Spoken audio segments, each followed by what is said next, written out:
सामने से एक खूबसूरत लड़की गुजरी और ना चाहते हुए भी हमारी नजरें उस पर जा टिकी।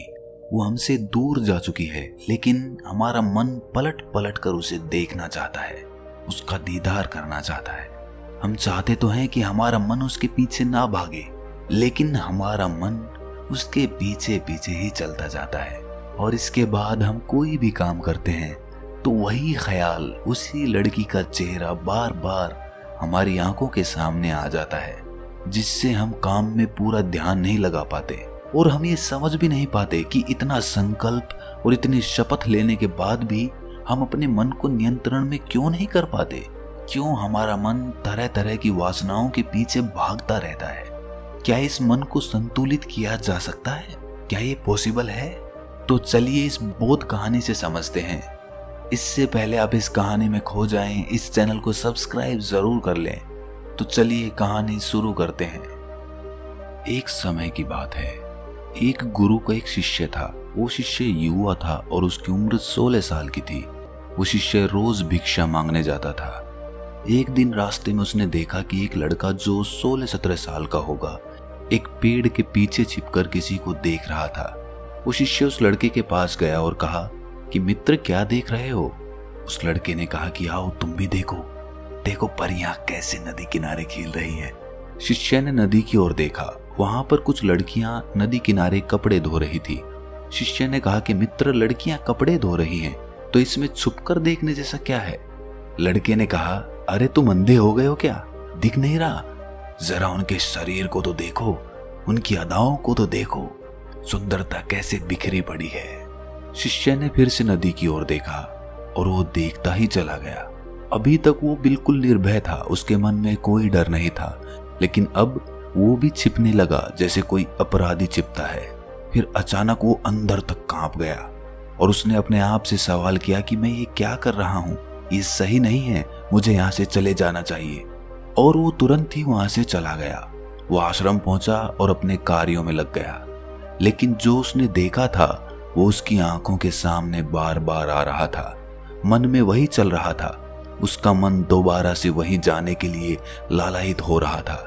अब वो रोज जल्दी भिक्षा के लिए निकल जाता और वहीं उस लड़के के साथ छुपकर उन लड़कियों को देखता। अब ये उसका रोज का काम हो गया था। उस शिष्य का मन आश्रम के काम में नहीं लग रहा था। वो हर काम को आधा अधूरा ही कर रहा था। वो अलग ही दुनिया में खोया रहता था। जब गुरु उसे शिक्षा दे रहे होते तब भी उसका मन वहां नहीं होता। गुरु ने अपने शिष्य की इन हरकतों को भांप लिया।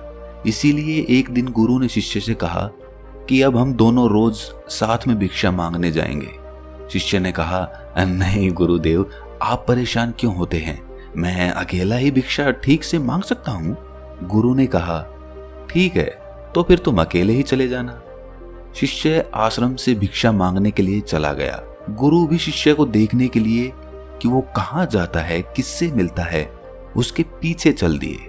कुछ दूर जाने के बाद एक रास्ते पर गुरु ने देखा कि उसका शिष्य एक लड़के के साथ एक पेड़ के पीछे अपराधी की तरह छिप रहा है और कुछ देख रहा है। गुरु अपने शिष्य के पीछे आकर खड़े हो गए और उन्होंने देखा कि उनका शिष्य छिपकर लड़कियों को देख रहा है जो अपने कपड़े धो रही थी।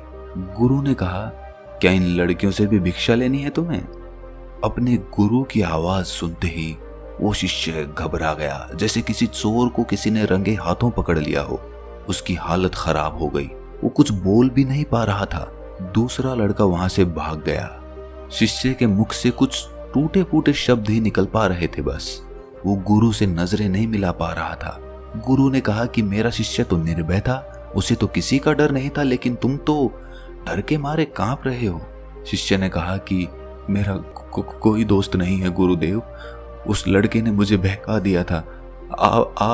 आपकी शपथ खाकर कहता हूं कि अब मैं ऐसा कभी दोबारा नहीं करूंगा, मुझे माफ कर दीजिए।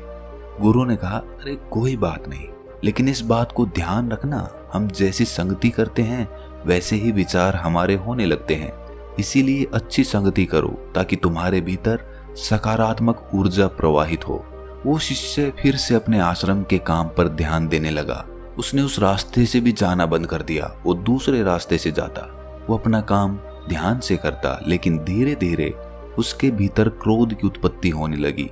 वो दूसरे शिष्यों पर क्रोध करता वो बेचैन रहता और ना ही सही समय पर भोजन करता। उसका भोजन भी आधा हो गया था। एक रात गुरु ने उस शिष्य से कहा, अब तक कितनी बार तुम अपनी शपथ तोड़ चुके हो।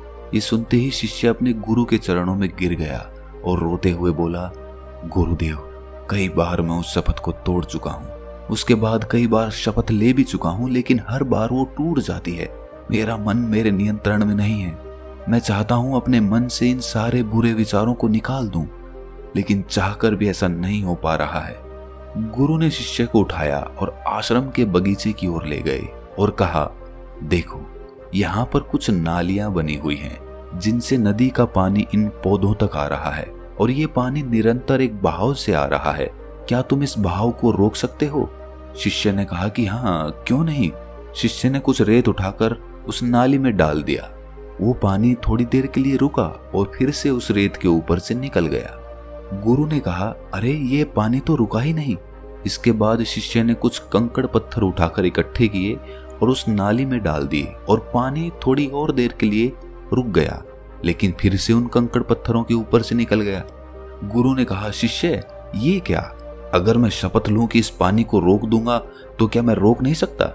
शिष्य ने कहा कि कोई बात नहीं गुरुदेव, मैं आपकी शपथ अभी पूरी कर देता हूँ। इस पानी को तो मैं रोक ही सकता हूँ। वो शिष्य एक बड़ा सा पत्थर लेकर आया और उस नाली पर डाल दिया। पानी रुक गया। शिष्य ने कहा कि देखा गुरुदेव, पानी रुक गया, आपकी शपथ पूरी हो गई। गुरु थोड़ा सा मुस्कुराए और कहा, ध्यान से देखो, पानी रुका है, लेकिन वो पानी पीछे की नाली तोड़कर बाहर आ गया है और अगल बगल से बह रहा है और इस पत्थर से आगे भी आ गया है और अपना रास्ता बदलकर फिर से आगे की ओर बह जाएगा। और थोड़ी देर में ऐसा ही हुआ।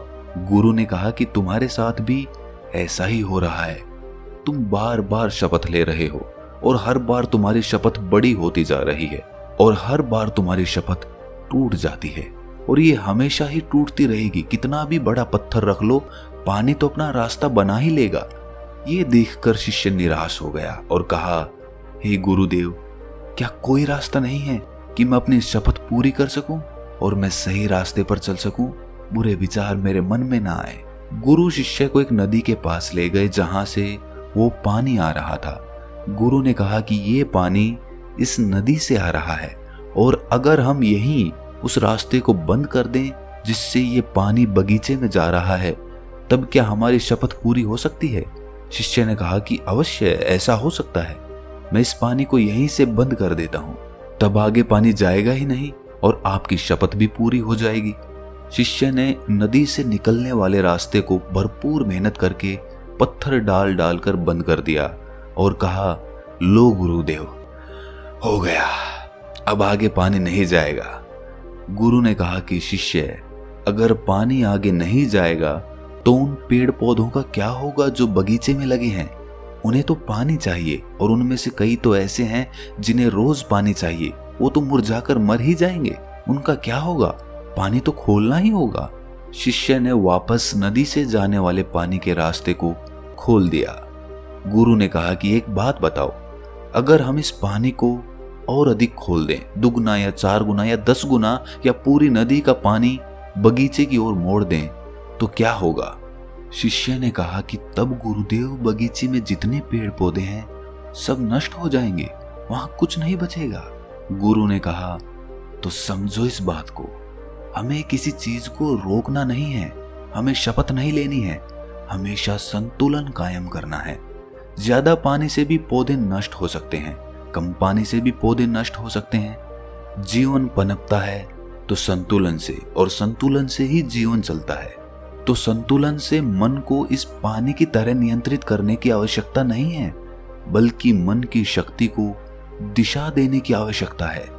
जिस तरह इस पानी से जीवन पनप सकता है और नष्ट भी हो सकता है, उसी तरह मन की शक्ति से हमारा निर्माण भी हो सकता है और हमारा पतन भी। शिष्य ने कहा, लेकिन गुरुदेव, हमारे मन में जो बुरे विचार आते हैं उन्हें मैं कैसे रोकूं? गुरु ने कहा कि रोकने की आवश्यकता नहीं है। जो भी विचार तुम्हारे भीतर हैं, तुम्हारे ही कारण हैं। उन कारणों पर चिंतन करो, और कहीं ऐसा तो नहीं है कि तुमने नदी का पूरा पानी अपने बगीचे में छोड़ दिया है। इसीलिए हर तरफ पानी ही पानी दिखाई देता है। कोई जीवन नहीं, कोई ऊर्जा नहीं, कोई पौधा नहीं, केवल पानी, काम वासना का पानी। शिष्य ने कहा कि गुरुदेव, आप सही कहते हैं। पहले मेरे जीवन में बहुत सी चीजें थी। मुझे कुछ बनना था, अपने बारे में जानना था, आध्यात्म की ओर बढ़ना था, लोगों की मदद करनी थी, लोगों को ज्ञान देना था। मैं कुछ अलग होना चाहता था, लेकिन मैं अपने मार्ग से भटक गया। अब मेरी सारी ऊर्जा केवल एक ही चीज पर केंद्रित हो गई है, वासना पर। मुझे जगाने के लिए आपका बहुत बहुत धन्यवाद। उस दिन वो शिष्य रात को बहुत चैन की नींद सोया। सुबह अपने कार्यों को पूरे मन से किया और उसी रास्ते से गया जहां वो लड़का उस पेड़ के पीछे आज भी छिपा हुआ था। वो उस नदी पर पहुंचा जहां पर वो लड़कियां कपड़े धो रही थी। उसने उन लड़कियों से पानी मांगा। उनमें से एक लड़की ने उसे पानी पिलाया और उस शिष्य के चरण स्पर्श किए। शिष्य ने हाथ ऊपर उठाया और कहा कि तुम्हारा कल्याण हो। शिष्य का मन जैसे सकारात्मक ऊर्जा से भर गया। उसके चेहरे पर मंद मंद मुस्कान आ गई, जैसे उसे कुछ खोया हुआ वापस मिल गया हो। वो वापस अपने रास्ते पर चल दिया, उसी निर्भीकता के साथ जैसे वो पहले जाता था। पीछे से वो लड़का उस शिष्य के पास आया और कहा कि क्या बात है, आज तो तुमने नजदीक से दर्शन कर लिए, तुम तो मुझसे भी आगे निकल गए। शिष्य ने कहा कि हम हमेशा दूसरों के दर्शन करने में व्यस्त रहते हैं, अपने दर्शन कर ही नहीं पाते। तुम कब तक यूं ही पेड़ों के पीछे छुपते रहोगे? किसी को पसंद कर लो, उससे बोल दो, अगर वो भी तुम्हें पसंद करे तो शादी कर लो, लेकिन इससे पहले कुछ बन जाओ, अपनी कोई पहचान बनाओ। यूं अपना समय और ऊर्जा नष्ट मत करो। वो लड़का रोज शिष्य से मिलने लगा। उस लड़के ने उस नदी किनारे जाना छोड़ दिया और वो अपने जीवन में कुछ बनने के लिए संघर्ष करने लगा। संगति का असर होता ही है, इसीलिए अपनी संगत बदलो, अपने विचार बदलो। अगर तुम खुद बदल रहे हो तो अपने आप को बदलते हुए देखो कि ये सही है या गलत। जब तुम्हारे मन में गंदे विचार आए तब अपने आप को दोषी मत मानना, आत्मग्लानि में मत जीना। ये शरीर है और ये सब इसने हजारों वर्षों में सीखा है। एक केवल तुम्हारे संकल्प कर लेने से, शपथ ले लेने से ये टूटने वाला नहीं है, लेकिन तुम्हारे पास वो शक्ति है, वो ऊर्जा है जिसका सही और संतुलित उपयोग करने से तुम एक हरा भरा बगीचा तैयार कर सकते हो। तुम ये सोच भी नहीं सकते कि तुम क्या हो। तुम एक जीवित ऊर्जा हो जो कुछ भी अनुभव करने के लिए स्वतंत्र है, जो निर्माण करने के लिए स्वतंत्र है, जो कुछ भी हो जाने के लिए स्वतंत्र है। तुम कितने कीमती हो ये तुम खुद भी नहीं जानते, इसलिए जागृत हो जाओ, जाग जाओ, पहचानो। एक मशीन की तरह बनकर मत रह जाना। तो दोस्तों, कैसी लगी ये कहानी कमेंट सेक्शन में जरूर बताना, और अगर अच्छी लगी तो इस चैनल को सब्सक्राइब करना ना भूलना। तो मिलते हैं अगली कहानी में, तब तक के लिए अपना ख्याल रखें।